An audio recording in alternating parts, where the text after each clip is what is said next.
This is the Boundless Pursuit Podcast, a show highlighting the purity of the experience without limitation.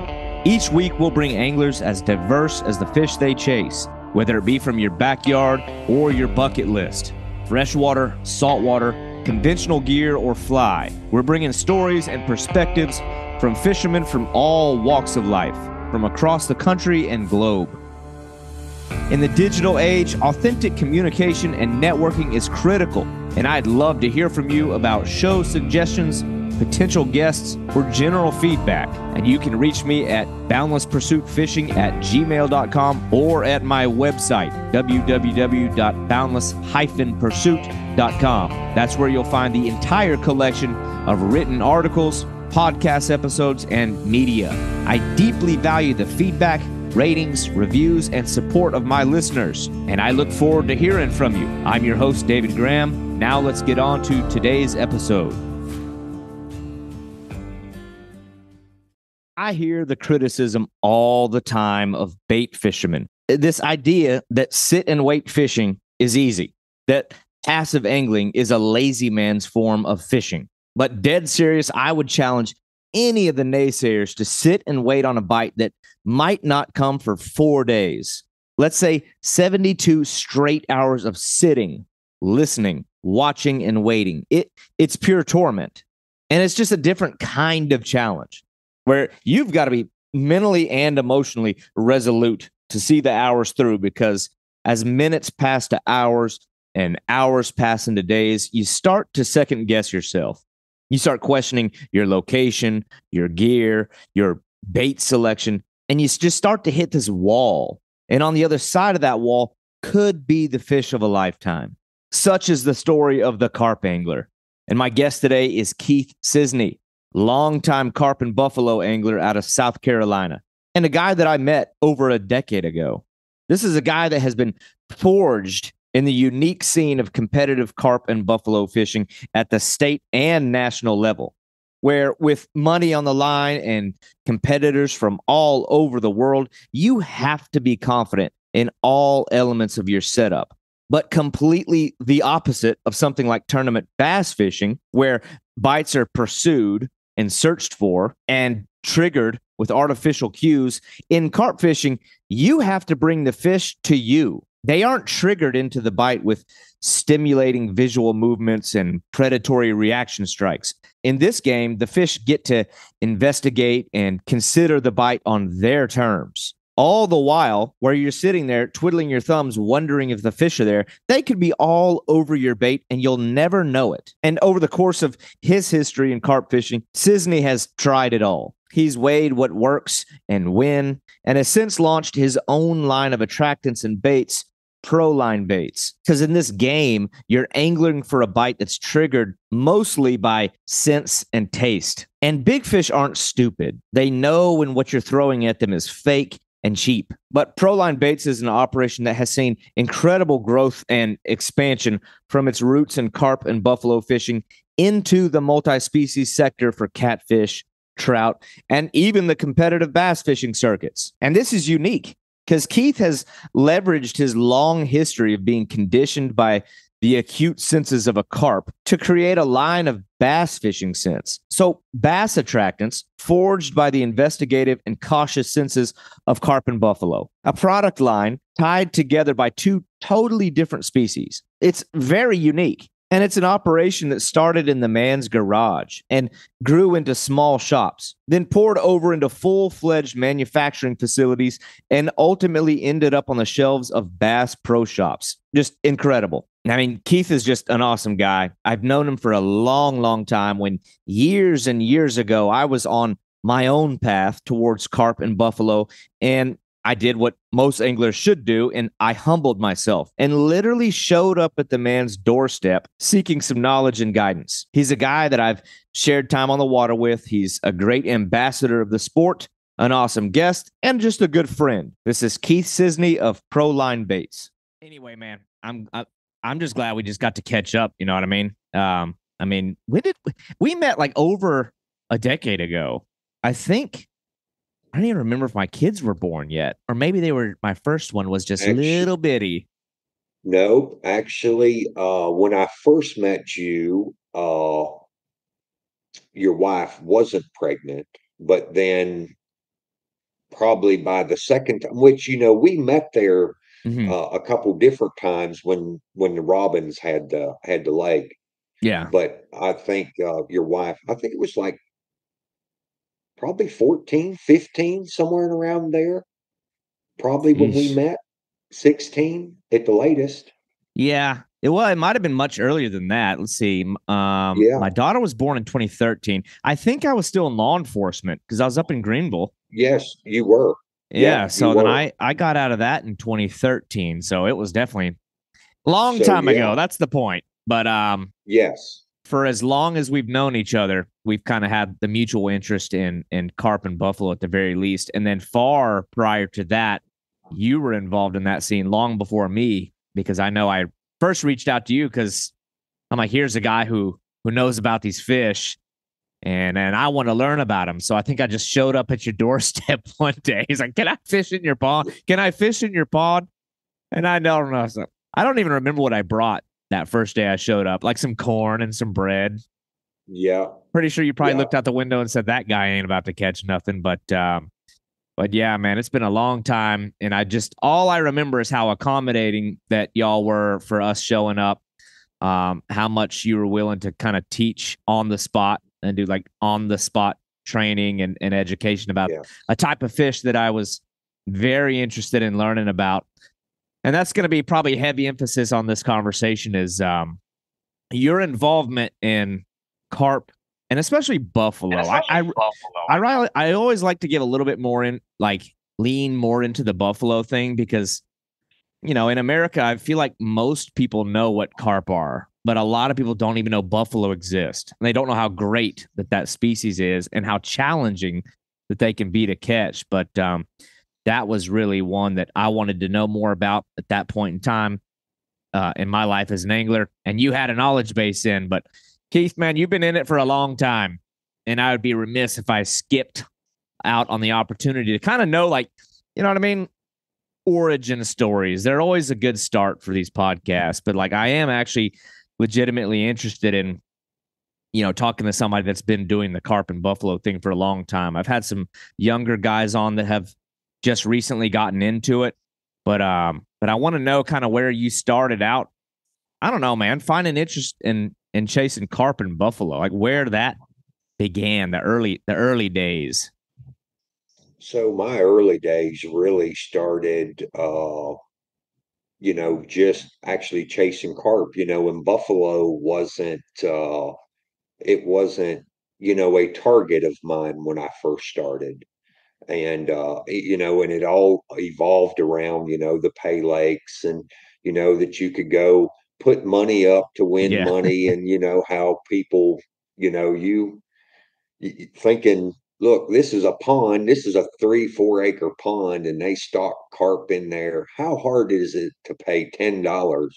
you know yeah, I was like, man, this ought to be like taking candy from a baby.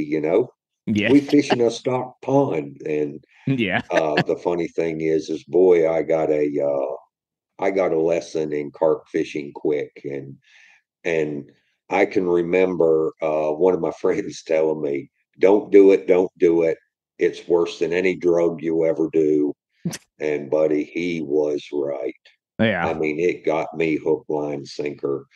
And so David, of course, it all started out in, the pay laking scene, and doing the pay lakes, and just traveling here local. And then it ended up, uh, the longer that I got into the pay lake, and then of course the internet started coming around, Hmm. and I started seeing stuff being posted about the wild carp, uh, being caught in this lake, or this lake in Wisconsin, or the Saginaw in Michigan, and Seneca River in New York that we travel to a couple times a year. And that just really piqued my interest. Yeah. And so yeah, I seen the first carp tournament posted online. and it was in Saginaw, Michigan. And uh, me and one of my friends, one of my Pay Lake buddies, I said, "Man, let's go fish this," and we did, and it was hook, line, sinker. And so ever since then, I've come back. Uh, I still do pay laking on an occasion, but now I'm geared toward the common carp, and of course, then the buffalo. When I found out that uh, South Carolina, we have native buffalo here in South Carolina, just Mhm. like Oklahoma, Texas. Yeah. And Lake Watery here local is probably our best native buffalo lake in the state of South Carolina. Uh, and just started, targeting, a few of them. And look, the bite on them so different than a yellow carp, because Yeah. yellow carp, they'll just grab it and go. In a buffalo, it was learning the different rigs, hair rigs and fake corn and pop ups. And so, yeah, I mean, it was one of them. It was definitely a learning curve. And now here I am 30 some years later, been carp fishing ever since. And now to chase that 50, 60, 70, Oof. and recently happened, Yeah. I saw that.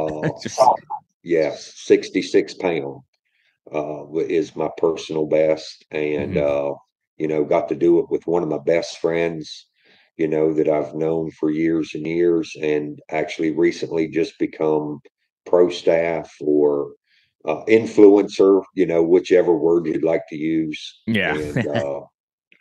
And Austin, Austin's got a lot to offer. Yeah, I mean, Austin, I know hasn't been carp fishing as long as I have, but the knowledge that that boy has learned Mhm. is incredible. And so I think when you take Austin as young as he is, and myself with 30, 35 plus years carp fishing, when you combine that knowledge and just sit and start talking Yeah. rigs and feed patterns and just different baits, and it's just it's crazy, what two men can really sit down and come up with, when it comes to targeting a certain species. Yeah, that is. I think that's such an interesting dynamic because I knew that y'all knew each other even back when I first met you. You already knew who Austin was, and he's been on the podcast. People who are listening may have even listened to that episode. But Austin Anderson is one of those guys. You look at him and you're like, oh, here's some young kid. He probably not too experienced, but geez, I mean, I got to spend some time with him 2 years ago, and yeah, he's like some kind of carp and buffalo encyclopedia, like walking knowledge base of those fish. But I also spent time with you on Wild Waters, and y'all's approach is so interesting. I'd love to be a fly on the wall with the two of you together because you having more of like a competitive maybe angle to you or Yes. background to you. You're geared in a different way than someone who I don't know if I mean, he's competitive as well. He competes in bass fishing, but the Pay Lake style and like the Euro style, I think that contrast has always been real interesting to me.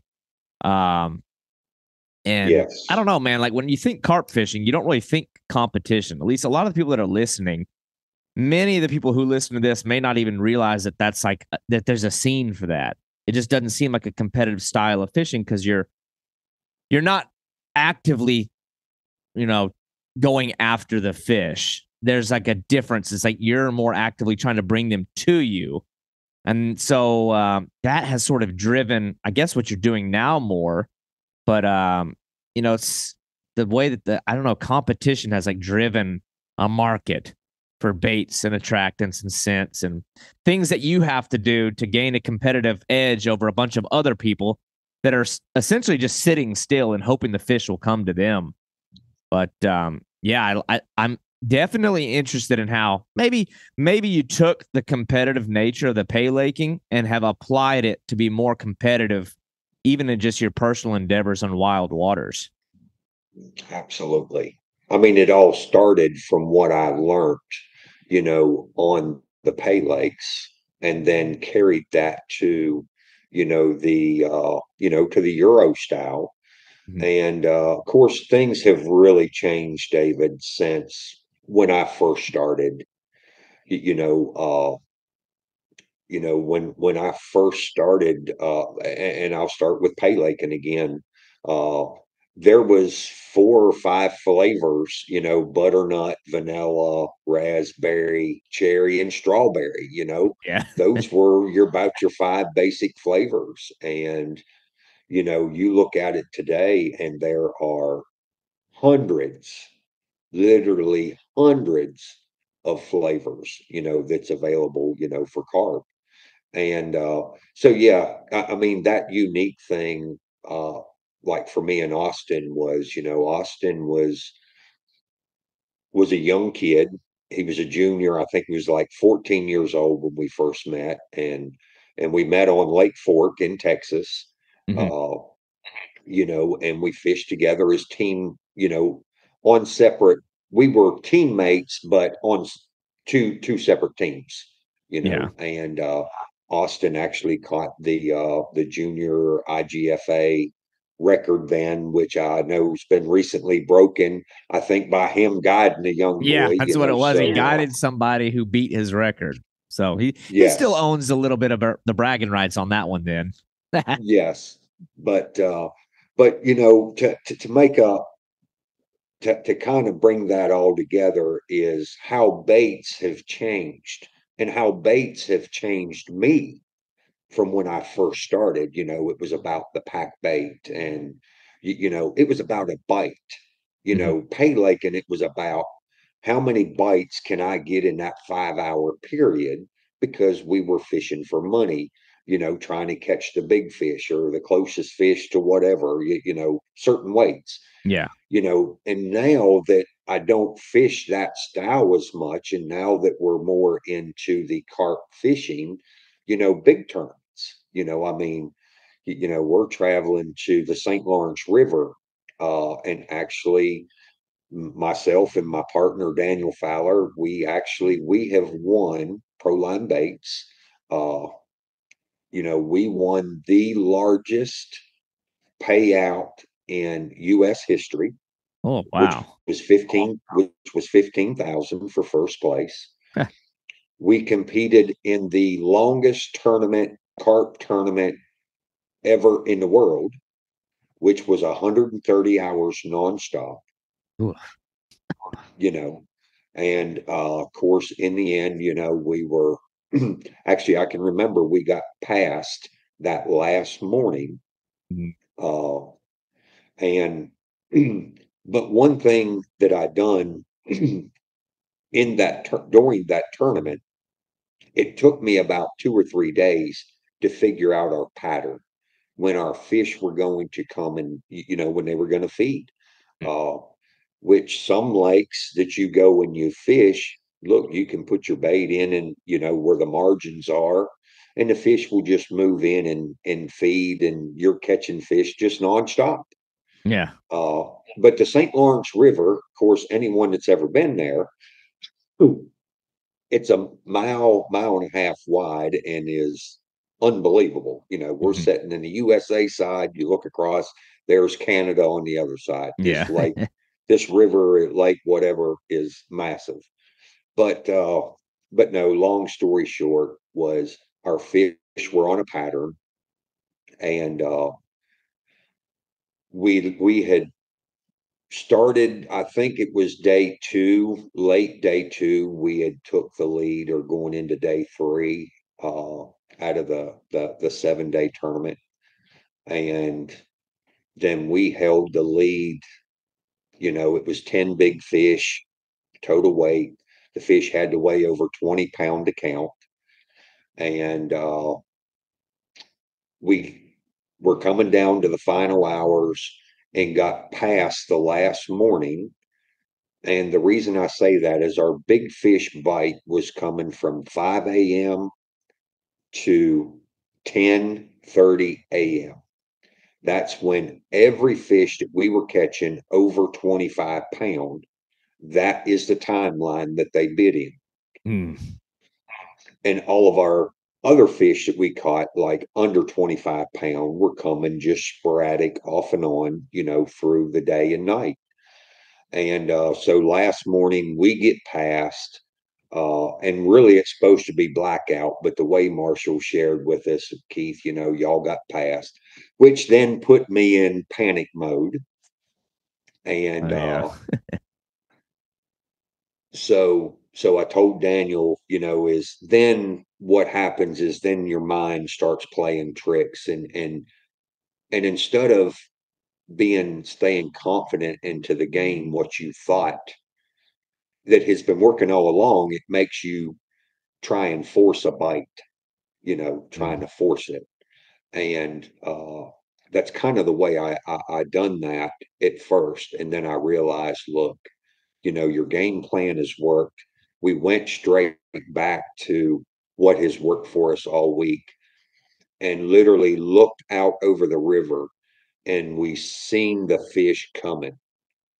It's 10 o'clock. We got about a 30-minute window.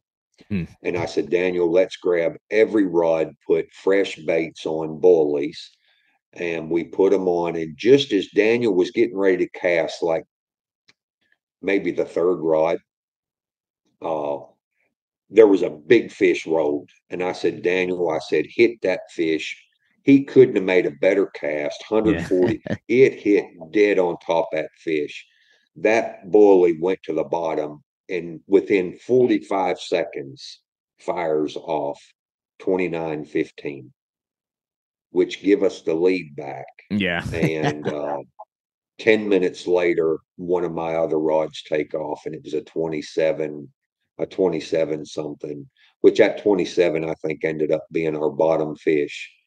So we had 10 fish from 27 to 29-15, Yeah.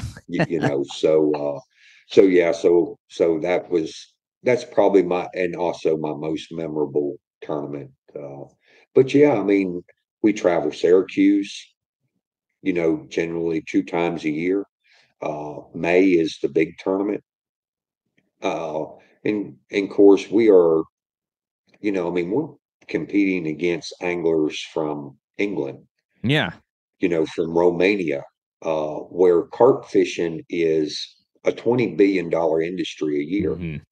And here in the United States, David, at best, 3 million, 3.5. Yeah. So we're a long way behind what than what England's doing over there. But we're in the U.S. and Yeah. so for us is we have to educate the fishermen Yeah. and Well, at least it's a growing interest. I mean, and that's probably something you've observed because you've been able to see the field of play much longer than me. You probably remember a day where it was a weird taboo thing to even consider going after a carp. And now it's pretty common. Like you see a lot of people going after yes. carp.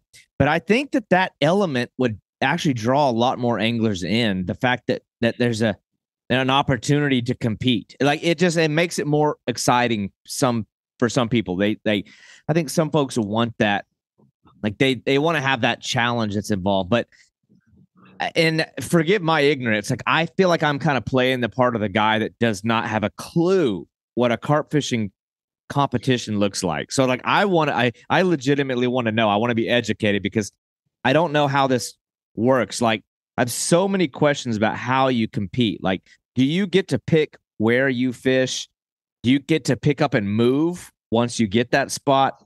Are like how does that work? How many, like if there's two anglers, can you only use two rods? I mean, what is like the rules and the parameters of what that looks like? So, and I'll take Baldwinsville for instance. Baldwinsville was probably one of the largest carp tournaments in the U.S. Mm-hmm. Uh, and so normally in the spring they'll take 40 to 50 teams. Each team can consist of either 2 or 3 men, per team. Mhm. So you're allowed three rods, 3 rods per angler, so a total of 6 rods. So Okay. so even though there's 3 anglers, you're only allowed you're only allowed 3 rods per angler. So like me and Daniel, for instance, there's only 2 of us on our team. So I have 3 rods, Daniel has 3 rods. Now, if we took someone with us, a third angler, then they don't get 3 rods, but they can still fish so you only get a total of 6 rods. Yeah. Does that make sense? Yeah. Yeah. Yeah. So Well, now that'd be you better can if you're fish. fishing for 120 straight hours. I'd be like, Yes. tag you in. I got to take a nap at some point. Right.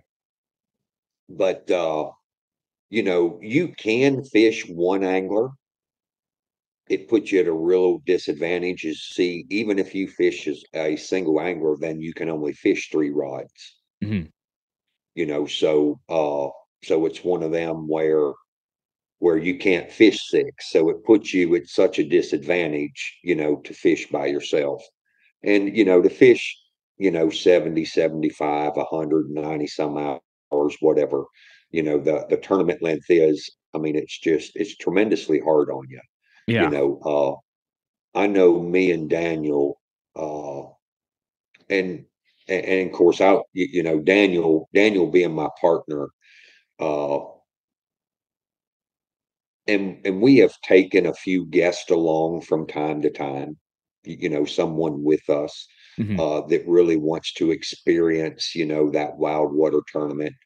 Uh, so we've taken a few to kind of let them get an education on, what's going on and, how tournaments are run, and the amount of work, and I'm not talking about just the physical work. The physical work is extremely hard. The emotional side of this, fishing one of these tournaments, because you're talking 70, 80, 90, 100 hours, 130 at times.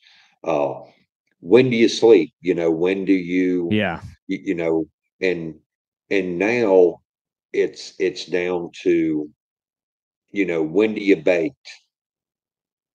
When have you put too much bait in?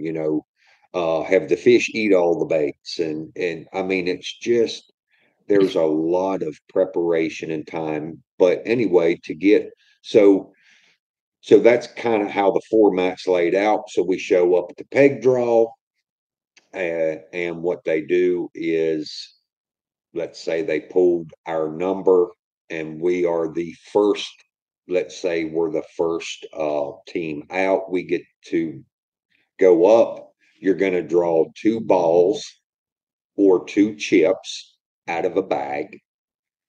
And well, actually, let me back up a second. Baldwinsville, that tournament is what they've done now is you go up and you pull 1 chip out of a bag. Mhm. And so that 1 chip, in the spring, there'll be 3 sections. So there'll be section A will have 13 pegs. Section B will have 13 pegs. And section C will have 13 pegs.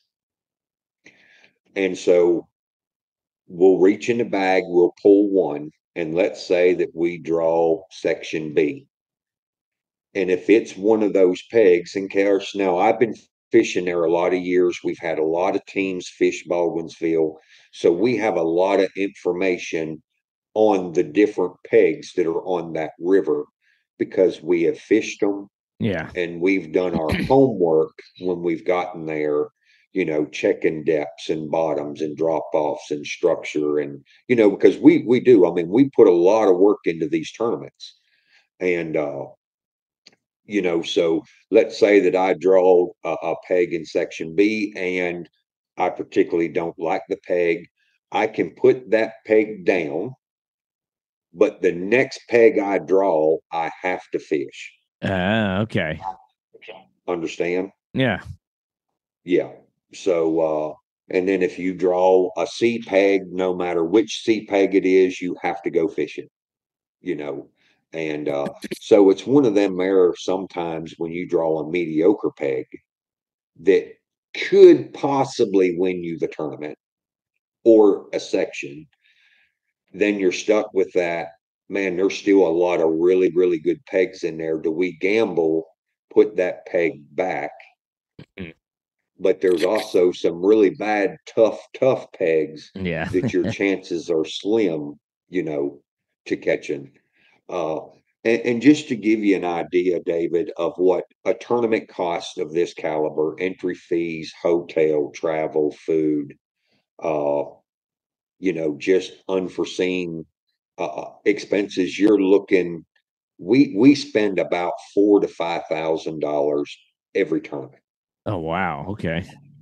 Yeah. That's baits, I mean, taking baits and hooks and flavors.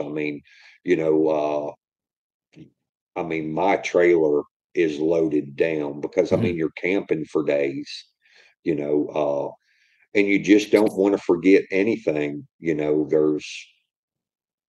There's so many different in small pieces that you have to take along with you, along with the camping gear and all of that there to make these tournaments actually happen.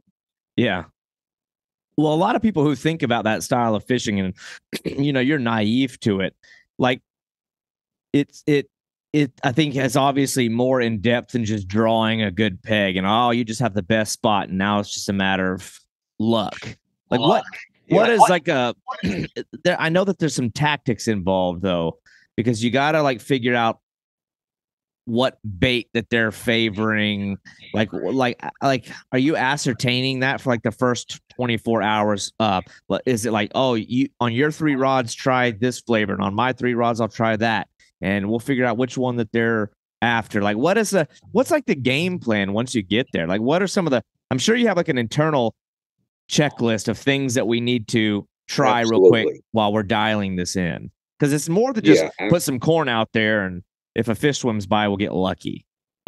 Yeah, absolutely. So, of course, Baldwinsville, Lake Onondaga, the Seneca River, it's known for massive yellow carp up in the 40, 50 pound, 30s are pretty regular. And we're literally talking tens of thousands of pounds of fish under, under the 20 pound mark. There's times going to Beeville where, and I'm going to say this because it'll fall into what I'm going to say in a few minutes, is I've literally been to Beeville and fished 70 some hours nonstop sleep with Ooh.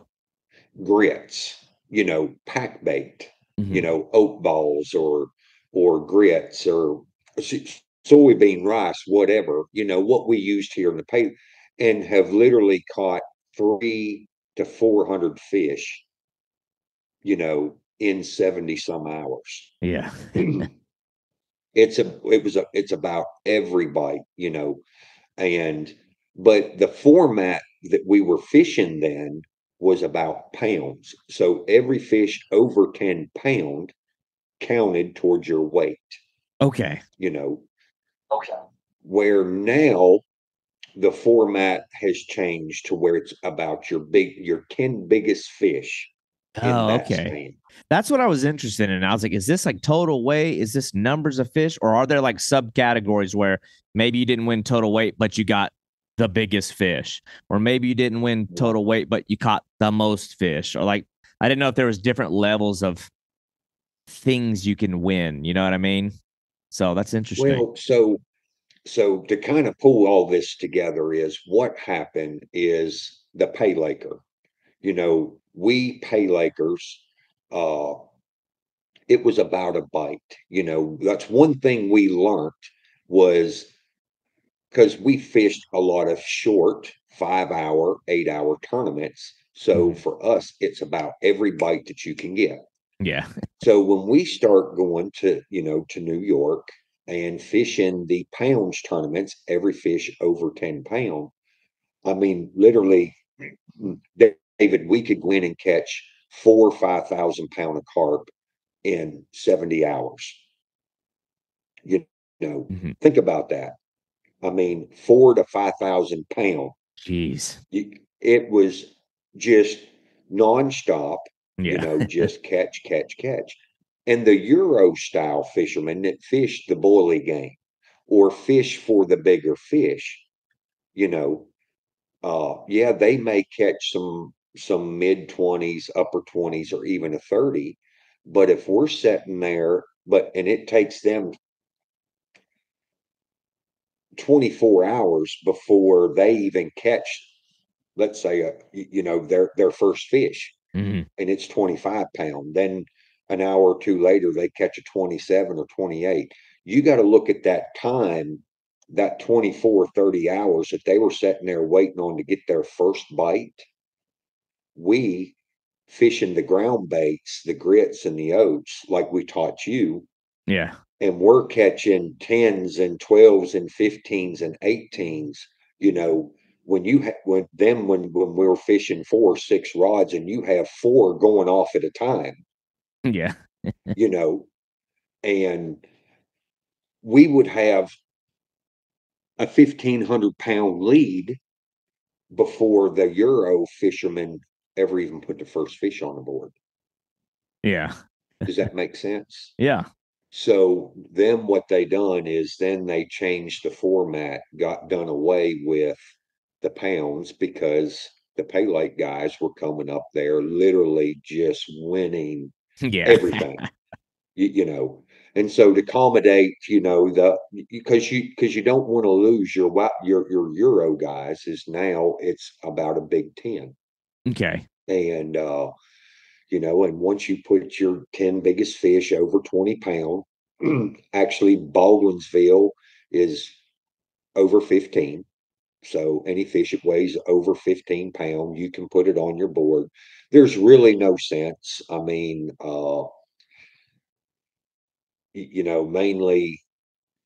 mainly we weigh 20 pound and up fish. But anyway, to get what I'm talking about now, when we show up at a peg, first thing I'm going to do is so we're not allowed to use this new thing that come out called the bleepers, them beepers or bleepers or whatever, Okay, like the little bite sonar. alarms. No, the that round ball, the sonar. Okay, yeah. What are those things called? Anyway, I know what you're Bleepers talking or about. Yeah. Gosh, I but forgot see, what that's called. we're not allowed Yeah. anything. Everything has to be raw and real. Mhm. So the first thing we do is, we get there, we hook on our marker floats, and I'm going to search my peg. I want to find the drop offs, I want to drag the bottom, see if I can find any mussel beds, any weed, any logs, any stumps, just some type of structure, uh, any deep holes, where it's shallow, drops off, then comes back up, and so that's what I do first. And now that we've changed the format to the Big Ten, now it's about catching them fish. It's about fish being over 20 pounds, and so we bully fish. And a bully is a round bait that we fish on a hair rig, and it's kind of hard to explain. Guys that are listening, I mean, if they want to Google a hair rig, could Yeah. show them the rig, and actually, it'll show them what a bully is. Mhm. And it's just a bait that different companies have come up with, and we add our own ingredients, that we think that's going to best, feed the carp. Uh, and of course, some guys are really, really successful doing this. ProLine Baits, we've been really successful in this game. We've put several teams in the money.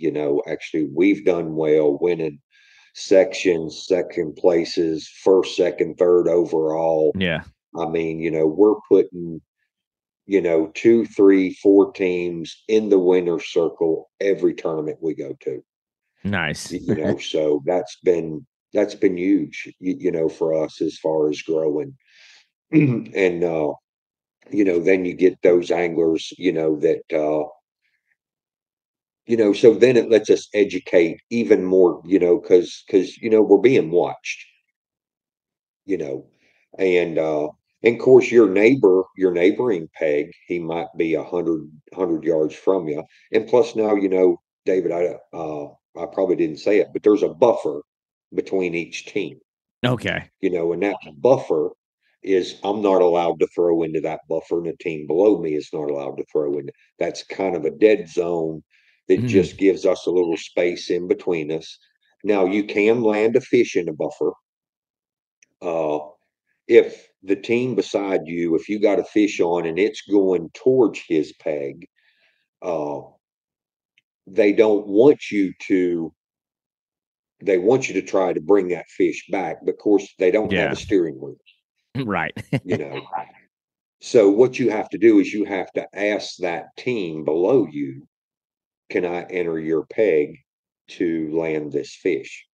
Okay. If they say no, then you have to try your best to get that fish up into that buffer zone or back in your peg so that you can, land the fish. Yeah. Uh, Most guys are not like that, Yeah. but there's some that are very, very competitive, especially if you jump out into a lead. Yeah. Uh, where they get upset and, they don't want you nowhere around them, but that's the competition side of it. And some guys are poor sports, and Yeah. I think that's in every part of fishing. Yeah. That what's it I really like earlier when you mentioned how taxing that it is on you, like mentally and emotionally. I try to like pitch this at people. Sometimes if someone gives me grief for using bait, like bait instead of artificial lures. And I try to explain to people that in certain situations, like where you're forced to wait and just have faith, that can be extremely difficult. And I don't know how to like explain that to people, but I think a great example of that, just going back kind of to talking about Austin Anderson, was when I went and fished with him, I think we fished for 2 straight days with no action. The wind is blowing in Yes. our face. The water is just chocolate soup, big waves. There's no action at all. And so you're just sitting there, twiddling your thumbs, staring at the water. And it doesn't take long for somebody like me. I think there's like a conditioning. Like you have physical conditioning in like a weight room. But there's also like mental and emotional conditioning that Yes. anglers have to have. And I just remember like me, I was breaking. I'm like, God, I come all this way. Like I took out time to come from work and oh my gosh, we're just sitting here and there's no way there's fish out here. And I'm like, this is, me, if it weren't for Austin, I would have quit. I'd been like, this is Yeah. bullshit. I'm not going to sit here for 2 days and not catch anything. But then I look over at Austin. I mean, he's just whistling. He looks so confident. I'm like, what does he know that I don't know? And it's because he's been conditioned and understands that. So I would think from a competitive standpoint, you're right. There's a lot of second guessing, like, oh man, did we draw a bad peg? Are we using the right bait? Do we need to switch it up? And then, moreover, I would think you got to be real careful with who you're going to pick to be your teammate because I'm sure you don't want the guy that's going to start breaking on you in hour 20, in hour 40. They start crumbling on you, whether they crumble physically, like they just can't stay awake, or they Yeah. start breaking mentally. But yeah, that's one thing I've noticed with the few encounters I've had with just diehard carp guys. They're much like they have a much better like long range game and like mental. I don't know. There's like a there's like a willingness to like see it through that a lot of the other types of fishermen just don't have that. They can't stick it That's out right. when things start getting tough. But yeah, man, that's interesting. That element of it I thought was so neat. But at the same time, I would think when you're a guy who's using some bait that you bought online, and you're kind of having to have faith in that. I mean, that's the first thing I imagine. Like, you want to have faith that what you're putting out there works, and that what you're putting out there Yes. is tried and tested. And you obviously got to a point where, like, you know what? I mean, I've been in this game for a long time. I've been using the stuff that I have faith in, but like I've tried it all, I've used it all, I've seen it all, but I want to put my touch on it. So at some point, you started like just saying, you know what, I'm making my own stuff. So on Yes. that side of it, I'm really interested in, because not everybody ventures down that path. You know what I mean? Like, Yeah. but so at what point did you start saying, you know what, I'm going to start developing my own things? Because that is a when I like look at your photos, well, you got a whole manufacturing operation. Like, you've got like full assembly of like conveyor systems. I mean, I'm in manufacturing professionally, so like I know how tough that it can be to one have like a process that runs efficiently, and to make sure that you're getting good yields out of things, and you're eliminating waste. But two, there's a quality component where you got to have quality assurance of your product. There's got to be some sort of quality testing. So I'm real interested in how you started kind of getting into that world, to where now you're just straight up manufacturing things. I guess it started with the carp and buffalo, and obviously it's evolved since Oh, then. But when did you kind of come to this conclusion that, you know what, it's time for me to start making my own stuff? I know what works.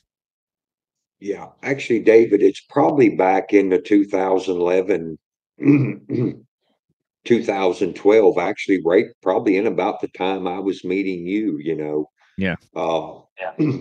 Because actually, I started making my own flavors in for the carp fishing industry was when I had leased my lake, to the Robins. Mhm. So I know it's right in around there, when me and you had met. So 2012, and you figure I started, just kind of doing some small things, a few flavors, and started catching on them, and had done well. And then started people asking me, well, Keith, you going to sell it? Well, yeah, I guess we could. So then we, started sourcing bottles, and, come up with the name Carp Pro, and we stuck with that and just kept growing and growing in the carp flavoring. And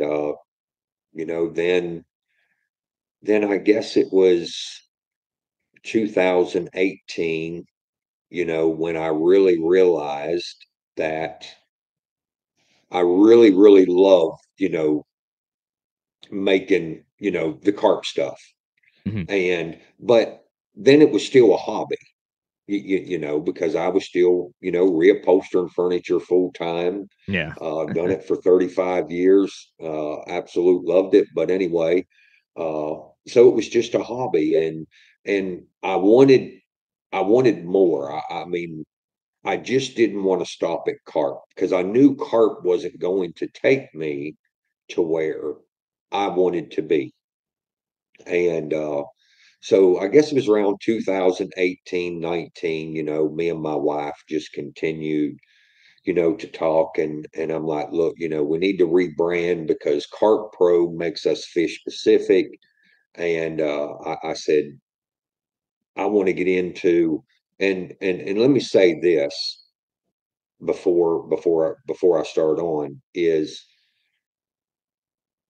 carp or buffalo don't bite by reaction. Mhm. You know, they they bite if you don't get a carp to feed actually on your bait. The chances of catching that fish is slim to none. Yeah. Where bass are a lot of sight fish, and so on and so forth. But anyway, being that I've learned what it took to put in a flavor or in my grits or oats to make that fish want to feed on it, you know, and eat it, to give me the opportunity to catch up fish. So moving forward, that's what I wanted to do with the catfish, the bass, the crappie, the trout. Mhm. And so what then in 2019, me and my wife, then, we've already started doing some developing and fishing, doing some bass fishing, crappie fishing, with our scent. And I said, Rhonda and David, to be honest, actually when we launched was during COVID, ProLine Baits, Ooh. you know, and I can remember sending massive people out into the field to go out and relabel every bottle, put the new brand, the new logo, ProLine Baits Mhm. on 60, 70,000 bottles, that was sitting in stores all across the East Coast, Yeah. and yeah, so I mean that there was massive. But yeah, 2019 we decided ProLine Baits, that's where we're going. We're going to be multi-species, and of course, 20 2020, COVID. I mean that really give us time, a lot of time at home, Yeah. because of pretty much now. And look, we done a lot of fishing during Mhm. COVID. I Yeah. mean, a lot of fishing because South Carolina was one of the states that didn't shut down all the lakes, and because there was a lot of states, you couldn't even go. I mean, you couldn't even go fish at a public lake. Right. So yeah, so that's when we launched ProLine Baits. Was in 2020, and and so then what I done is I approached True Timber Camo during that process, and Johnny Morris, that owns Bass Pro Shops in Cabela's, Mhm. recently had just purchased 50% of True Timber. Yeah. And so when I went to True Timber, keep in mind is I pitched to them, what I wanted to do with the bass, the crappie, the trout, the carp, and the catfish. Uh, that I wanted to use their fishing patterns, their camo patterns, and actually that's one of them in the background, that Yeah. riptide. But anyway, I wanted to do all of our packaging in it, you know, Mhm. and they were like, "Yeah, sure. We're not with no fishing companies or anything like that." And we done a licensing deal with True Timber, and then that give us the right to do their apparel in ProLine and use their different patterns, and all of our packaging is done in the camo. And but all of that in mind was, Johnny Morris had bought into that company, Yeah. and my end game in this was to be in Bass Pro Shops in Mhm. Cabela's. I wanted to be in that big box store, and and look, I mean, it took, like, David, how many times we were told no, no, no, no, Yeah. no, no, no. I mean, it was just endless, and we just kept on and on and on, and just kept sending samples and samples, and explaining, look, we are different, we are so different than the other scent companies, and what makes us different is we are natural extracts. you Yeah. know we are not artificial. We don't do artificial flavors, artificial scent. Everything that is in a bottle of ProLine, carp, bass, crappie, trout, catfish, all of it is natural ingredients. And again, it goes back to the carp fishing, because I learned, a lot of the stuff that we bought to catch carp comes out of a grocery store, Mhm. and Yeah. again, if you don't get the carp to feed on your bait, then your chances of catching that fish are slim to none. So we started taking what we learned in the carp fishing, and then applying it into the bass and the crappie and the trout. So what I wanted to do, instead of using artificial, is I wanted to really, really get into it and extract. natural flavors from the crayfish, the herring, the night crawler, the bluegill scent that we worked on for almost a year and a half before we ever got it right. Uh, Anise, garlic, just to name, is we literally extract the food palatins from the ingredient that is in all of our products. And so what we're doing is, even though you're spraying it on a soft plastic, a swim bait, Yeah. or a hard bait, for instance, is when you throw ProLine baits on a soft plastic and you dragging that thing through the water and that bass smells that scent, it immediately sets triggers off in his brain. I've tasted that before, Yeah. because it's real. Right. Even though that lure may be fake, he smells that scent that is real Hmm. because he's eat it. And that is what sets us apart, is we're not only about scent, we're about taste. you know and yeah, they may not taste the greatest to us, but to that fish, it's real. Yeah.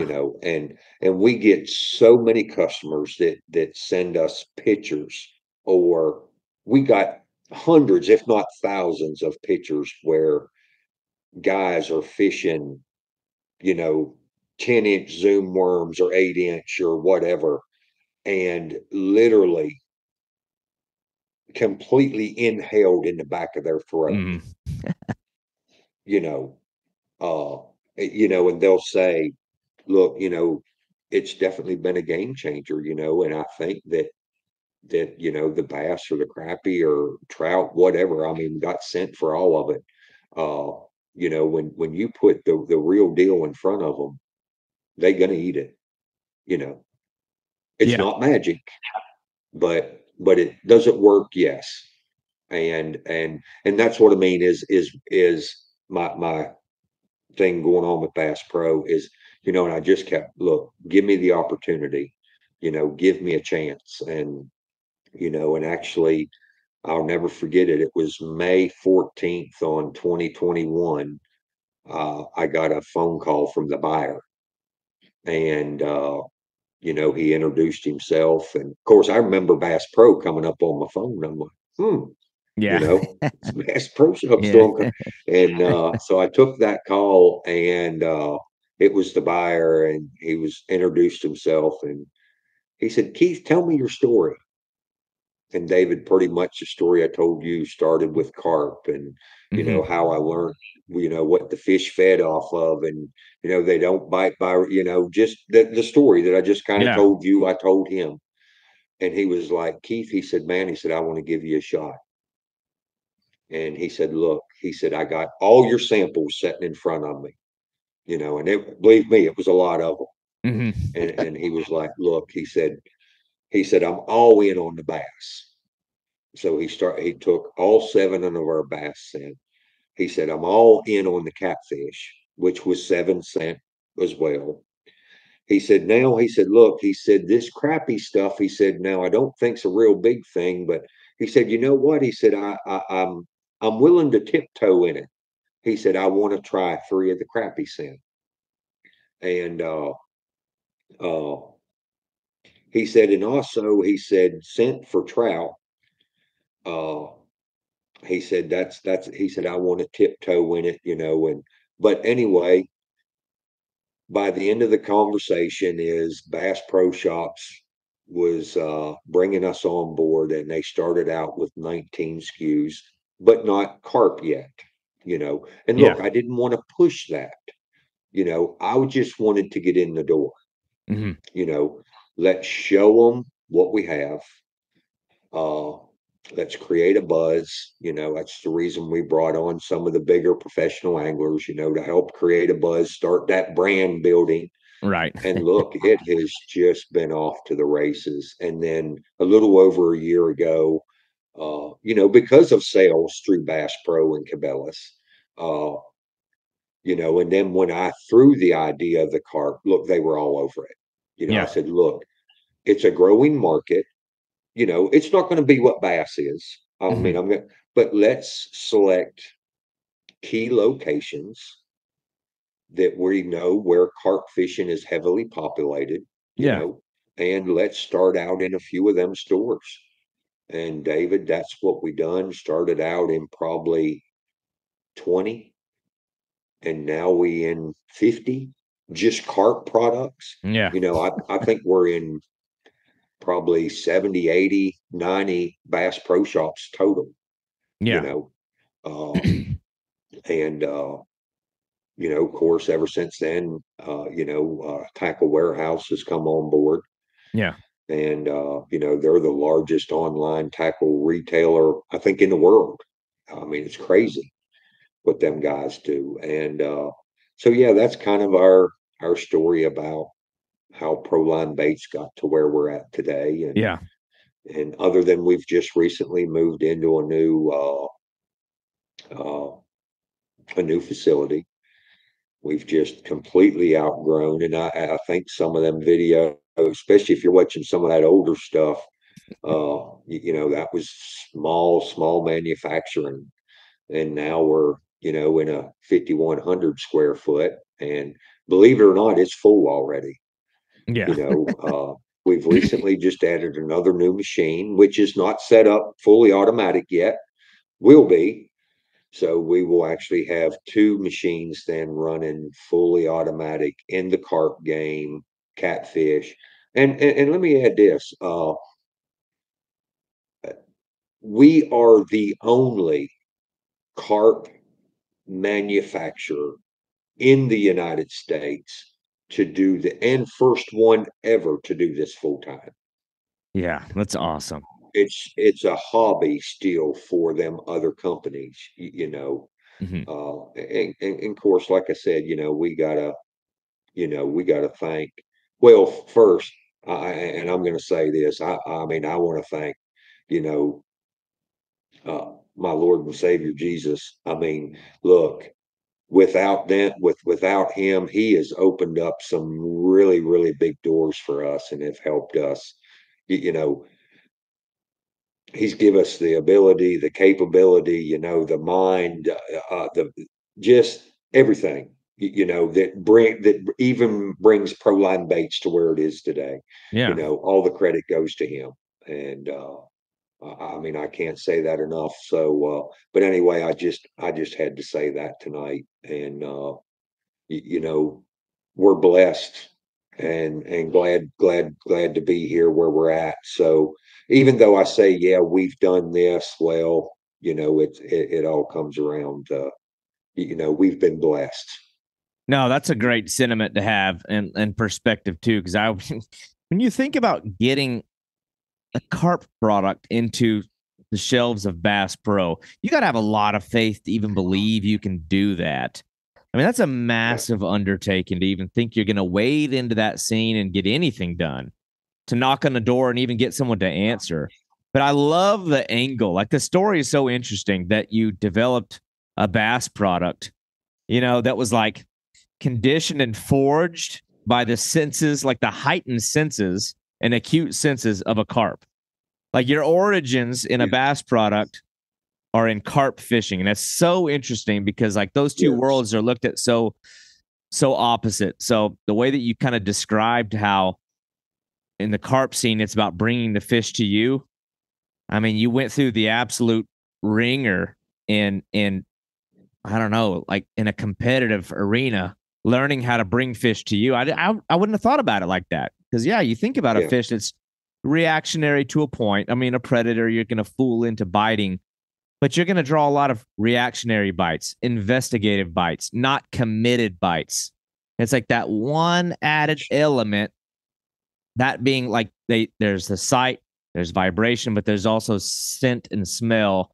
That could be the difference maker between winning and losing massive tournaments. So I'm sure that you've gotten a yes, lot of that feedback from these tournament guys that are now, or like competitive bass anglers that you have on board, sponsored athletes, brand ambassadors. The fact that you got these people championing that product is is awesome too. Because the other thing I'm thinking is like you can't do all the product testing all by yourself. I imagine you got to send No. some of this out into the field and get your guys that are out on the road or out on the water all the time to be testing this stuff for you. Like, hey man, Yes. I need you to throw this and let me know what you think about it. Because that's the other thing I'm thinking is like, how are you really testing the product? How are you deciding whether this works well or works great or doesn't work for crap?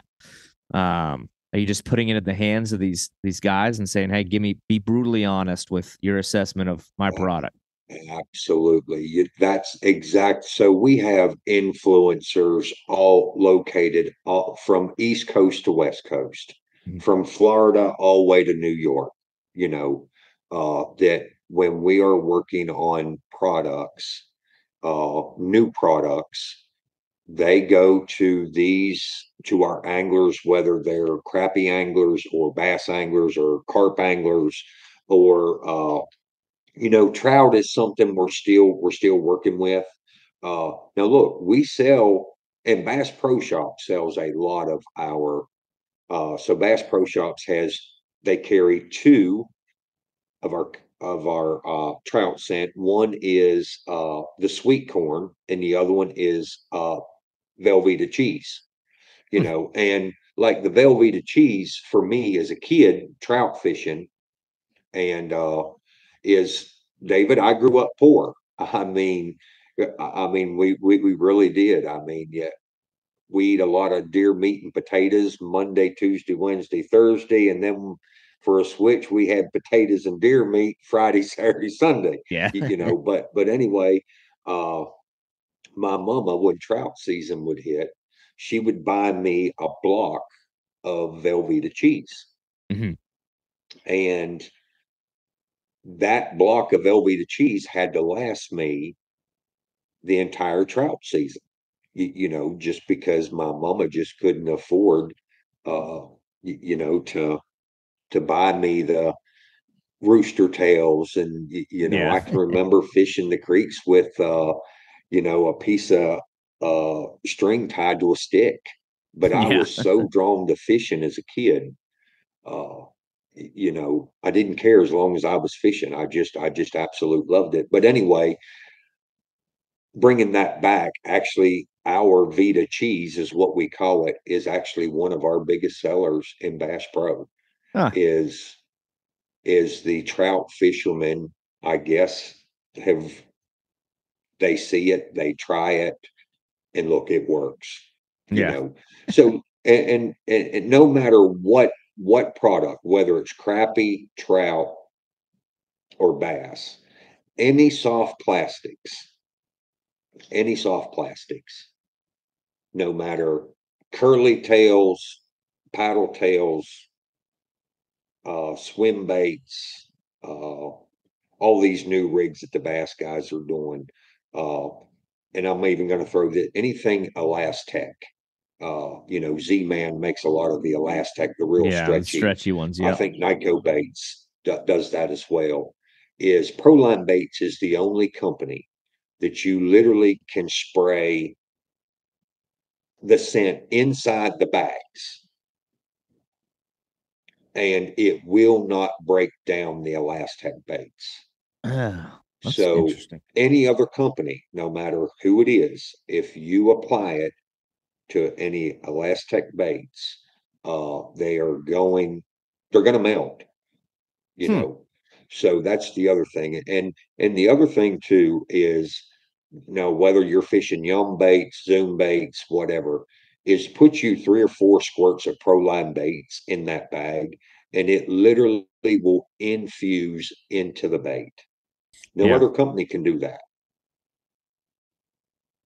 So, Yeah. and when I say infuse into the bait, you can take, which good bass anglers will, but if you started out with a 6-inch worm or a crawl, and you threw that and you put it on, and it's been soaking in that bag overnight, let's say in night crawler, and you put that on, and it's going to smell like a night crawler. I mean, it smells like straight from the hatch. And you flip that crawl for 8 hours, when you take it out at the end of the day, it's still going to smell just like when you put it on that morning. You can take it, throw it in your boat Yeah. or in the bed of your truck and come back the next weekend and it's still going to smell like nightcrawler. That's That's interesting how because long. that was one of the things I wrote down because I was like, when you think about scents, I guess that'd be a kind of a key element to the product is beyond just having a nice, attractive smell. It's like, okay, but is it going to wash off? Am I going to have to keep applying it? Does it have a shelf life? I'm like, does it rot? Does it, is it something I can keep, the whole season? Or that part's interesting to Yes. me. Huh.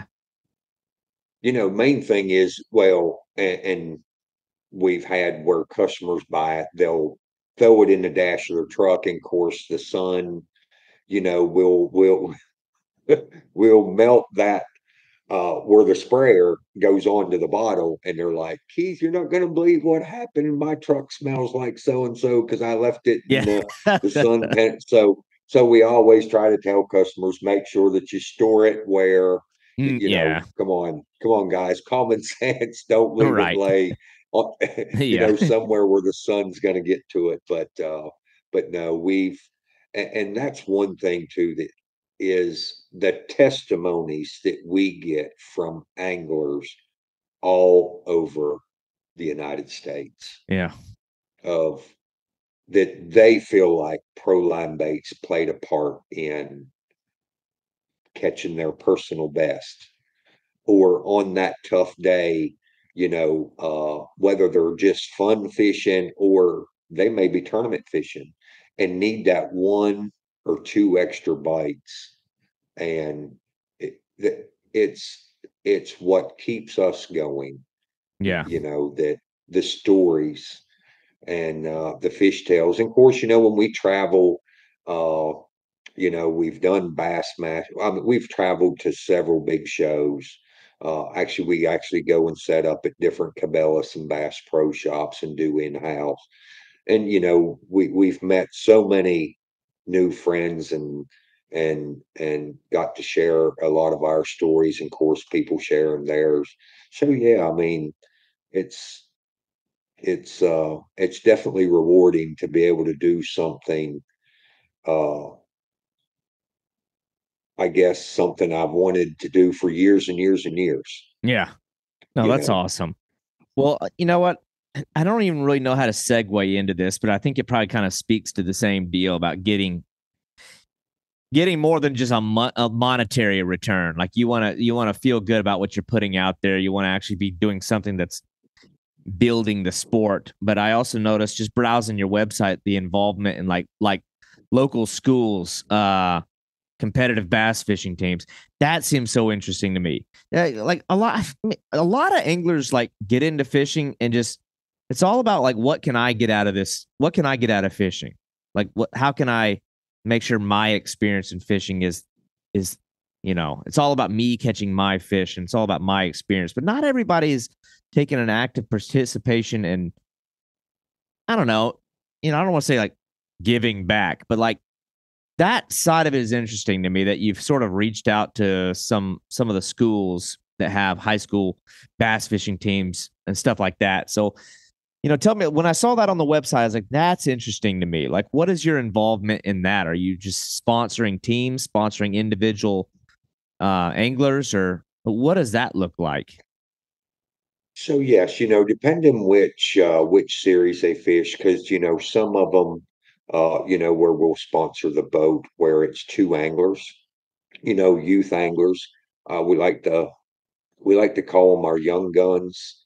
And look, I mean, we just try to help them out, whether if they need gas. I mean, look, we sit down, we set course, we keep product in their hands the entire, Mhm. whatever they need. Look, it don't cost them a dime when it comes to product. We'll give them a hat, their shirt. But no, I mean, look, there's more expense to it than just, a shirt and a hat. I mean, it's making sure that the kids have money to fuel that boat or fuel the truck, or they need a new rod. Uh, a trolling, so we try to help individuals, boats, or even just individual anglers, that we've actually met that just have a passion. You can just see it. The passion of some of these young kids that we work with that, when they talk about being the next Kevin Van Dam, Yeah. you, you, you know, and you can just see it in their eyes that they mean it, Mhm. and of course, me and Rhonda, my wife, when it comes to kids, you know, uh, whether they're bass fishing, we don't care what. We are suckers. I mean, I don't. We want to be involved in that young community, helping kids learn, educate. Yeah. Uh, David, and I'll say this. I mean, we have a daughter that and I think you probably met my daughter at years and years ago. Made some really bad choices, and as a young kid or a teenager, and I mean, she made some bad choices, and she's done some time, and so me and Rhonda, we've kind of always adopted that. If we can just be an influence in one kid, Hmm. you know, keep them off the street. Yeah. And who cares what it cost us? Just keeping that kid off that street. Yeah. That's cool. Yeah. Yeah. Yeah. Yeah. And fishing is So, a good way to do it. And it's like yes. bass fishing is an amazing gateway into a lot of different kinds of fishing, whether they stay the course and become the next Kevin Van Dam or whether it's just simply their entry into fishing. I mean, that's where most fishermen in America start is bass fishing. That's where I started. For me, Yes. it branched off in a crazy direction. I don't know. I'm doing all kinds of obscure stuff now, but but a lot of guys, man, I know for me and for most people, you know, maybe your parents don't know how to fish. I mean, it's sad. I think a lot of kids want to go Yeah. fishing. I see these kids in my neighborhood. They always want to go fishing, but maybe the parents don't have the skill set. Maybe their dad or their Yes. mom has never fished, but the entrance is there. Like the window of interest is passing by, and somebody's got to be able to take them to that. So the least you can do is afford them the opportunity to go, give them the gear. Like for me, it was just like my brothers let me get on the pegs of their bike and take me to the local pond. It was like they Yeah. let me come. That's the first step. But yeah, man, that was interesting when I saw your involvement in that. It's admirable, and it's like even me as I get older, it's kind of like I'm getting to the point now where I'm like I've done some really cool things that have had a great impression on my life, like very memorable moments on the water. Now more than ever, I want to be involved in pushing others, pushing younger people to do it. So seeing you do that is awesome. But anyway, yeah. So I wanted to ask about that, but I guess as we get closer to winding down, I got like a lot more I want to ask, but I also don't want to eat up your time. I Yeah. guess Look, you go right ahead. it's a business, and I know you spend some time in the laboratory, so there's probably like some secret sauce going on. Um, so I'm not going to ask secrets like what's next, what's the secret ingredients, but you got anything cooking, so to speak, in the lab, like of new product lines? Are you going to venture into the saltwater realm? Are you going to venture Actually, into? we doing some actually we've been doing some testing for almost 2 years with saltwater. And we've we've spent a lot of money doing charters, you, you know, going out, because not just surf fishing, we really wanted to get into this. We really, really wanted to get into this. If we're going to do it, we want to do it right, because look, for us, there's a lot of potential Bass Pro Shops Mhm. setting all across, Florida, South Carolina, some stores that we're not in because it's geared towards the saltwater, you Yeah. know. And so yeah, saltwater line is definitely something we've been looking at, and we have had some huge success. And we've just been collecting data and photos, and that way whenever we do release, that we have stuff to back it up with.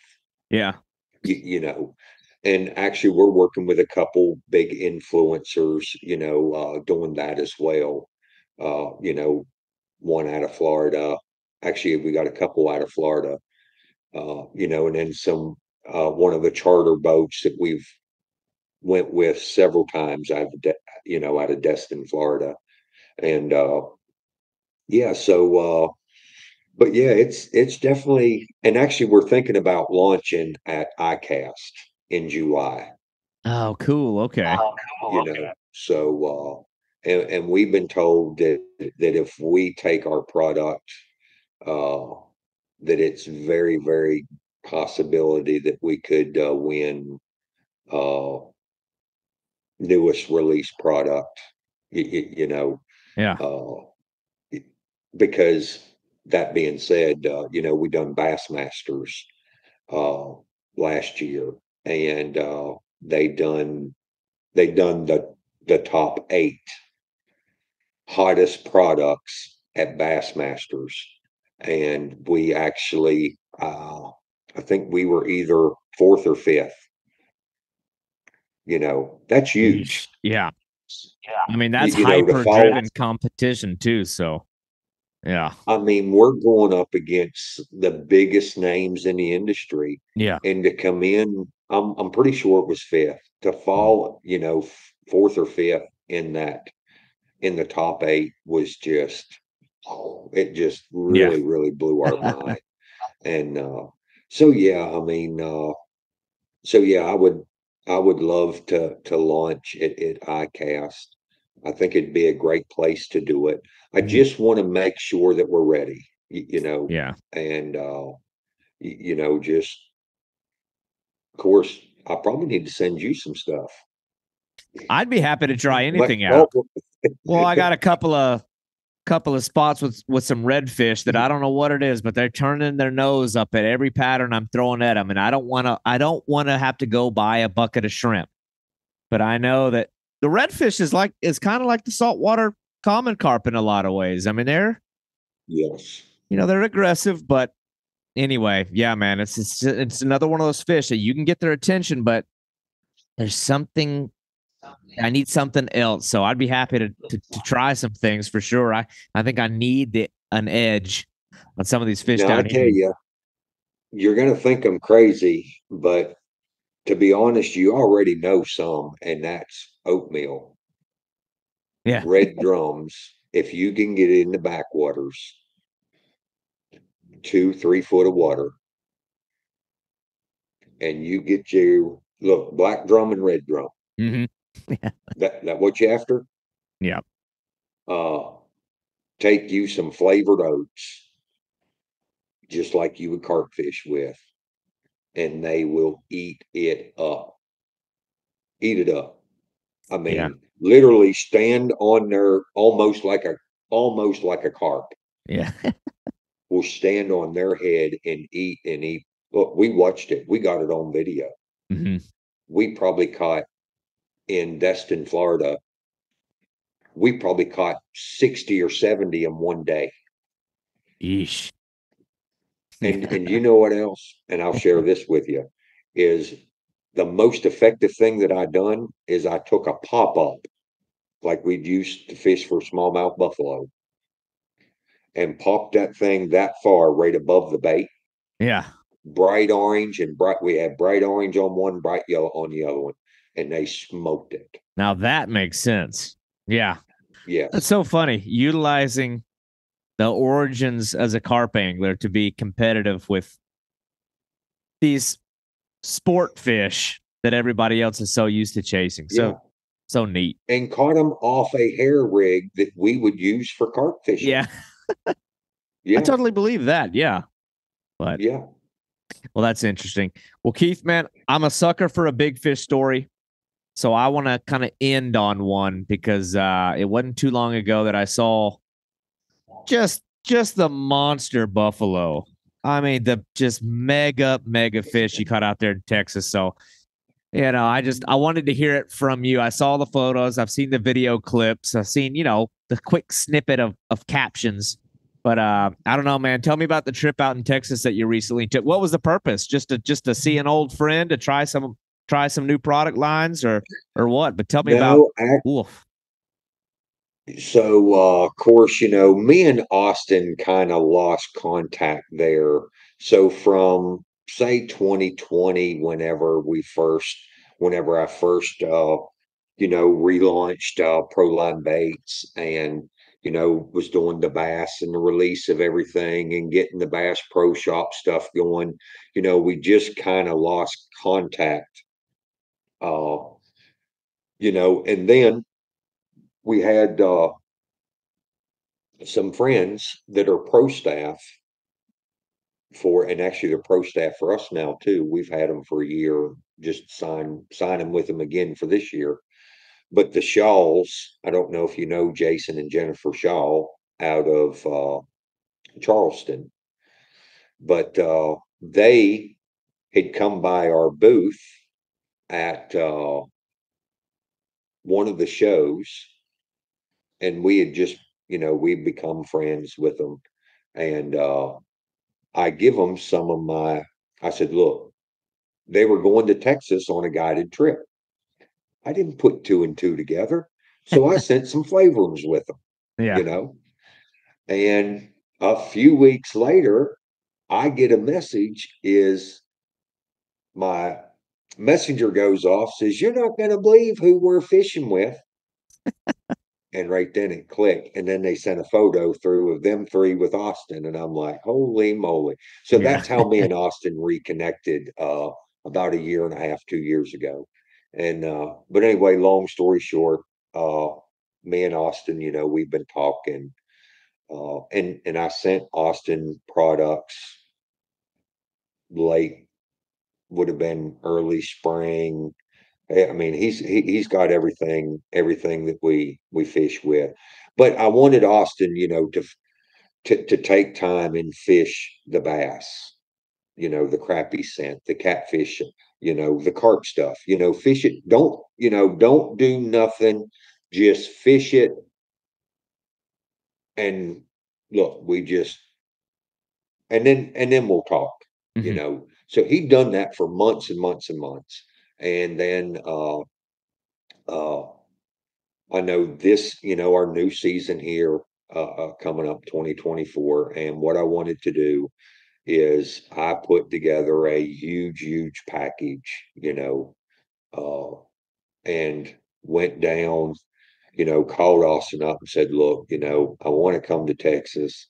I want to spend some time with you, let's talk. I want to do some fishing. I want to catch a big buffalo. Yeah. And he was like, yeah, all right. So we set dates, and of course, I loaded the truck down and took off.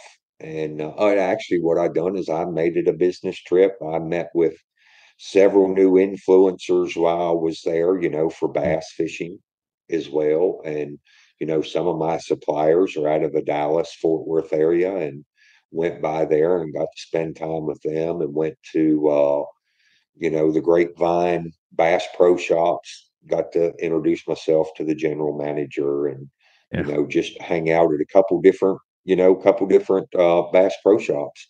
But anyway, went down, met with Austin, and took him tons and tons of product, Yeah. boilies, tiger nuts, everything that we had to offer. I took it down, and of course, Austin was like a kid in a candy store. Yeah. I mean, he is just going through all this stuff, and but anyway, we start fishing day one, and we putting some bait some bait out, and we didn't expect it to be a a real good day, it being our first time and not putting no bait in, and which we ended up catching a small one around 15, 18 pound the first night. Austin caught a small one, and in which we were fishing Decker, which you have to be out of there, I think, by 10 o'clock, I think. The gates close, Yeah. but then it opens at 7 in the morning. And look, it was 8:30, 9 o'clock. I couldn't hold my eyes open. I'd just been driving for 23 and a half hours. And I said, Austin, I said, I need to go hit the hotel. So he's like, look, I'll get everything cleaned up. He said, you head back. And I said, all right. I said, what time you want to be here? He says, well, gates open at 7. I said, I'll be here at 7. He said, nah. He said, you won't be. I said, yes, I will. Yeah. Well, 7 o'clock, I'm sitting there at the gate waiting for him to open. Yeah. So I get there and I'm waiting and waiting and waiting. An hour goes by and I shoot him a text and said, yep, yep, buddy. And he said, I am now. Yeah. So, but anyway, Austin, he gets there and, we start pre-baiting and, of course, just continuing to talk and ended up, we caught another buffalo and put some more bait in. And, I mean, how the carp game is. You just bait and wait. Yeah. That's pretty much it. And Austin's like, uh, you think they'll bite a boilie? And I said, well, we keep putting this stuff in, give them some time. And so then later on that day, of course, David, I love the fishy flavors. I love the monster crabs, the squid and octopus, the fishy squid. Those are just, I catch a lot of big fish on them. Take something fruity and mix it with fishy. Hmm. It's awesome. Catches big fish. And Austin's like, man, Keith, you'll catch catfish. You can't fish that stuff here. And I said, well, I'll be catching catfish in, but it's going to be it's my go-to, you Yeah. know. And of course, first look, so I think then we're on day 3 and the fishing's getting, it's starting to come around, getting better. And so we're still fishing more all the sweet stuff, and I'll put a I'd put a piece of the fishy squid or monster crab, throw it out, catch catfish, catch a Hmm. catfish, And I'm like, oh well, I'm Yeah. still just gonna I kept with it, and I'd catch a catfish, and but now the fruity stuff was produced. I mean, we were catching 30s and 40s, and uh, then going in to actually it was the 4th morning. It was my last day there. I had to leave to go meet influencers like at 3 o'clock that afternoon, and I told Austin, I said, I'm all out. Let's throw the bait out there. And look, I went all fishy, no fruity with it. I went all fishy, and we baited up, and my first run was a 51 pound even, Ooh. and I thought, man, man, I hit the 50, got Yeah. over, which actually, my biggest buffalo come from Lake Fork was a 58.8, Mm. back when we were tournament fishing. Yeah. I think it was the year after Austin caught the IGFA record, junior record. I'd caught a 58.8 that year. And, but anyway, I knew it was going to take a big fish, to beat what I've already, Yeah. you know, but that 51, that just, look, I was so happy. I was happy with how the whole trip went. Austin's like, Keith, I want to come on board. I want to represent the brand. I mean, I got confidence, and then just showed him, me and him put our heads together Yeah. and fished. And Lord, what a show we put on.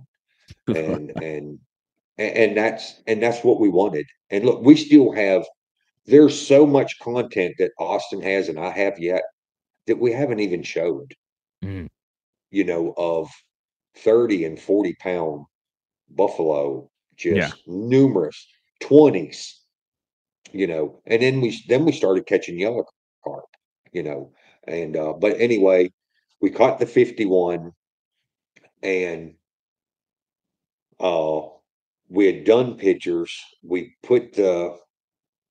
actually we had just finished up pictures. We put him in the waist sling to take him back to releasing. And just as Austin got the waist sling, the rod went off. So probably 15-20 minutes went by. Yeah. And which it was on my other fishy squid. Yeah. And when I set the hook, you, and it, David, and you just know. Yeah. I mean, you know when you got a big fish. And I Yeah. told Austin, I said, look, put that one, just hold it. Yeah. I said we're gonna get a double up, you know, and I said this is a massive. And I'm telling you, the closer we got,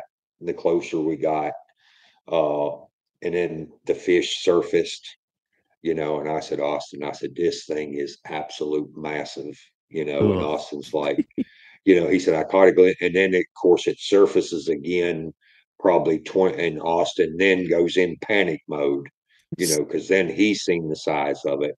Yeah. And literally, David, he has them squared net, those, or that octagon net. I particularly don't like them, but Austin is all way out to his waders. If he had took another step, he'd been gone. I mean, his Yeah. waders would have filled up. And he reaches out to net that fish, and that net breaks. Oh. Yes. So the fish takes off. I mean, just peeling line, and look, I'm just letting him go. And so Austin comes all the way back in, gets another net, goes back out.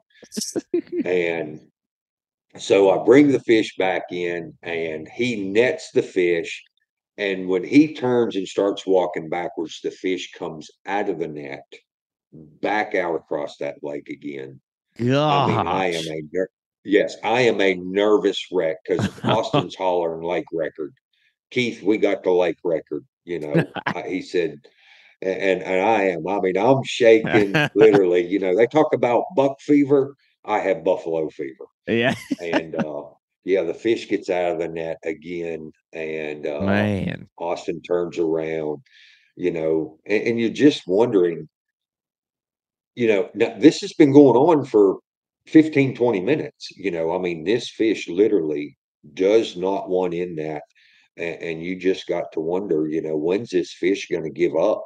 Yeah. You know, Yeah. and even that time when he took off, I mean, it's like you just set the hook. I mean, just pure force, just screaming that drag away from you. And of course, in your mind, you're thinking, Lord, I hope that hook is set good. And of course, we get the fish back in. Austin finally gets it netted. When it gets in the net, he undoes the handle, he closes that thing up, and yeah, when we lay that thing in the cradle, it's like, you know, this thing's massive, Yeah. and yeah, I mean, we're thinking possible lake record. But no, we put it on the scales. It went straight to 66 pound Sheesh. and didn't move. It was, but it is the largest buffalo that Austin's been a part of, with Mm. his guide service. So actually he says it's pretty cool that, Yeah. the owner of ProLine Baits is holding his his guide service record of 66 pound, which I tell you what, David, that Lake Decker, that is a special place. Yeah. And I told Austin, if he continues to fish that lake, he's gonna break that record and possibly the world record. Mhm. The world record is 88, and Oof. that it's phenomenal the fish that's coming out of down Yeah. there. I can't Yeah. even envision an animal like that. It's just the impression that those big buffalo put on me when I was out there. It's like, I don't know, man. It's like I've always said that like big fish are rule breakers. It's like you can do the same old thing and kind of follow the parameters of what you're supposed to do when you're fishing for bass, bluegill, carp, gar, anything. But it seems like when you start trying the things that shouldn't work, or they start behaving in ways they shouldn't behave, it's like the really, really big ones just seem like they're different. But there's something about that like next level of buffalo that is like the most interesting fish in all of American freshwater fishing to me. I've said it time Yeah. and time again. I get weird looks, but I try to tell these other anglers that I communicate with. I was like, you want to like really be challenged as an angler, try to reach that like upper echelon level of our buffalo species, and it will push you to like levels. It will push you to areas you've never been as an angler. But it's just funny that you mentioned that it bit the bait that it shouldn't have bit. It jumped out of the net repeatedly. But it was also Yeah. like what I thought was so crazy is these aren't just idiot fish that just want to gobble up something that's on the bottom that smells good. And I don't know if he told you this or if you've ever tried this. When we were out there, we actually put a camera on the bottom and let it roll for, I don't know, an hour. And like I Yeah. said, we fished, like you were just saying, y'all fished for 3 or 4 days before the monster showed up. And the whole time we were out there, I'm like, there's no fish here. They're just not here. They're not biting. But when we put the camera down there were buffalo everywhere. I don't know if he told you about it. This video, they're all in frame. They're down there. These fish are Yeah. smart. They're acute. They're sensing. They're eating everything other than what you're using. Like you have to be so savvy and dialed in and smart with the gear you're using beyond what I think people are aware of. I refuse to believe that the fundamental approach of carp or buffalo fishing works on those giant fish.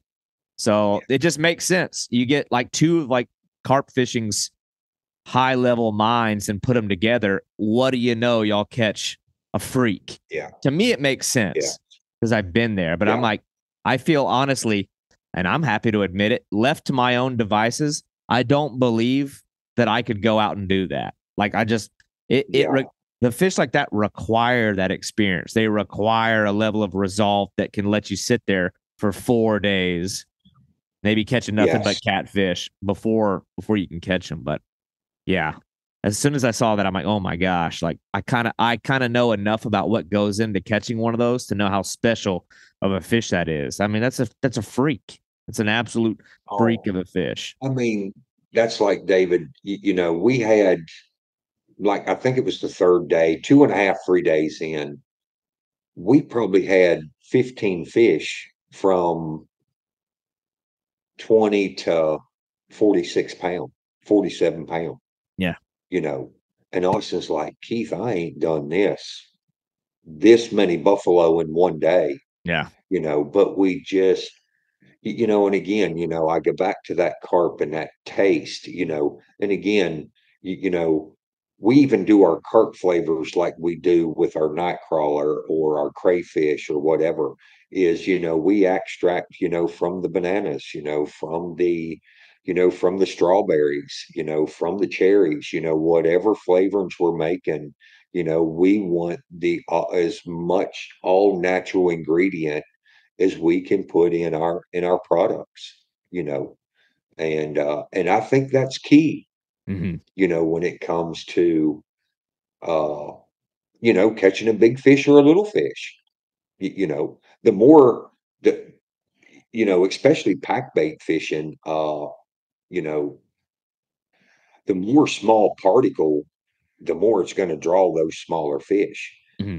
So when you start bully fishing, but you're limiting, the bait, uh, and especially when you're fishing, the bigger baits that the little fish can't, then they can't get the bait in their mouth, Yeah. you know. So then it cuts down on the number of fish that you're going to catch, and you start catching, quality fish, Mhm. and that's what Austin was saying. He said it's been a while since I've been on a trip, to where we caught that many big fish, Yeah. you know, in one day. And it was, I mean, like I said, we both have tons of content, and we'll just save it and use it, throughout the year. Yeah. And I didn't want to give all the, of course, once you release that 51 and that 61, it's kind of hard to post something that's 42 and Yeah. 39. But I mean, they're still good fish, but Yeah. Well, it's just yeah. crazy to think that, oh, it's just another small 20 pounder. It's just another average 30. It's just such an awesome, it's just such an awesome like niche of fishing that it's just, I don't know. It's crazy. It hasn't caught on even more. The buffalo is just such an awesome fish, but, man, Keith, it's been awesome catching up with you. Um, Yes. after all this time, maybe we'll have to link up in person. Eventually our Yes. paths will cross again.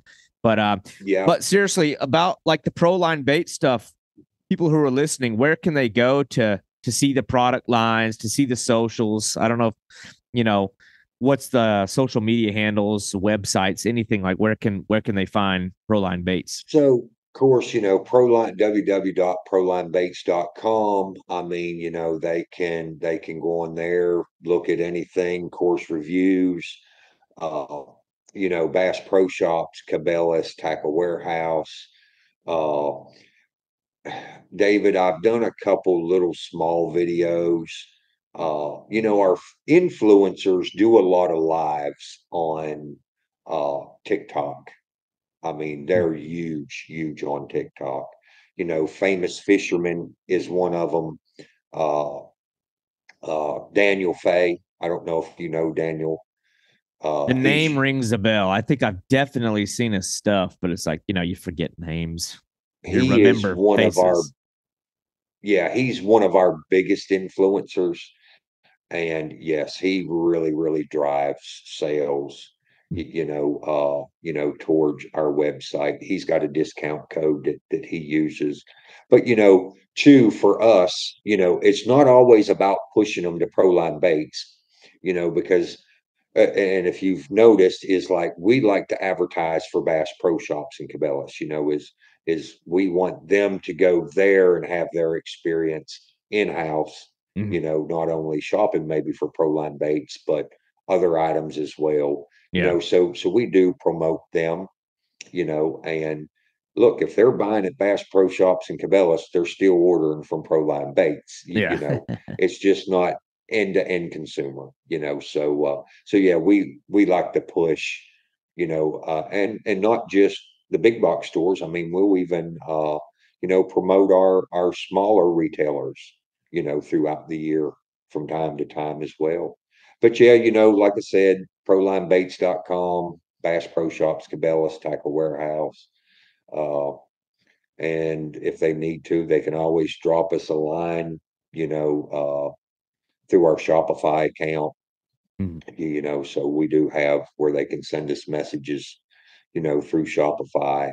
And so yeah, I'm just not into the YouTube stuff. I wish I had a YouTube channel I could share. But Yeah. David, my fishing's limited anymore. I don't get to do uh, you know, Yeah. a whole lot. So I have to rely on influencers. Yeah. Yeah. Yeah. Well, that's awesome, man. I'll be sure to kind of hyperlink as many links as I possibly can in the description of this podcast up on the screen and the intro and everything. That way you can kind of channel a little bit of traffic to see this stuff. I mean, the big sellers, when you just see the proof is in the pudding, and when you see the big fish, Yes. and y'all have got a lot of images of that. So yeah, man. Keith, it's been awesome talking to you. And we're You gonna have to too, keep in David. touch off the record. Yes, please. Yep. Please send, yes, I mean, we need to really, really connect again. I mean, I would love to have, send you a small package and Sure. look, let you start. let you start testing. And look, you will not hurt my feelings. I mean, if there's something negative, look, we can't fix it if we don't know Mm. it, and that's the thing. That group that we have right now, they are, look, they know how we are. We want to know right or wrong. If something needs fixed, you're not going to hurt my feelings. You Yeah. know, and if we have to take something back to the drawing board, like bluegill, I mean, literally a year and a half.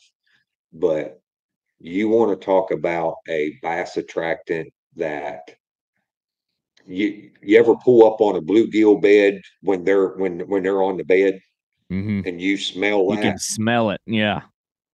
That's what our bluegill smells like.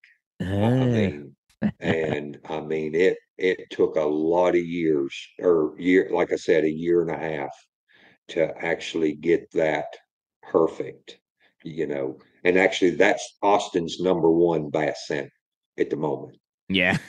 Yeah. Well, So I'd be he happy to put it absolutely, through the ringer in saltwater, yeah, freshwater. Obviously, we got all the crazy, weird species down here with peacock bass and snakeheads and clown knife fish, and then our native yeah, fish, and then our brackish water and straight up saltwater. So I'd be happy to put bowfin, it through. I can put it through the ringer for you, no problem. yeah, absolutely. I still never forget our trip to the PD When down I there when cut we the went bowfin and camping. stuff. Yeah. Yeah. Yeah, Yeah. yeah, I'll never forget. I was actually thinking about that, over the weekend, because knowing I was going to be doing your podcast, and actually, I still have pictures on my phone Yeah. from that. Yes, I Yeah. sure do. Well, as soon as I saw that guy with a boat full of bowfin in the bottom, I was like, well, I'm about to catch one of those tonight. But yeah, Yes, yeah, that was a fun one. That was a fun trip. That was it that was was. that was good times. But anyway, Keith, man, it's been good catching up to you. And Yes, we'll stay in more regular contact, I hope. yes, we will. Thank you so much, David. Yep. Thank you. Thank you for listening to Boundless Pursuit. Tune in each week as we bring stories and insight from uniquely talented anglers and outdoorsmen. And if you enjoyed this show, I want to hear from you. Be sure to leave a 5-star review, as this is going to drive the growth and exposure of this show. And if you have feedback or guest suggestions, I would love to hear from you. And you can reach me at boundlesspursuitfishing@gmail.com. For all other collections of media and contact information, please visit www.boundless-pursuit.com.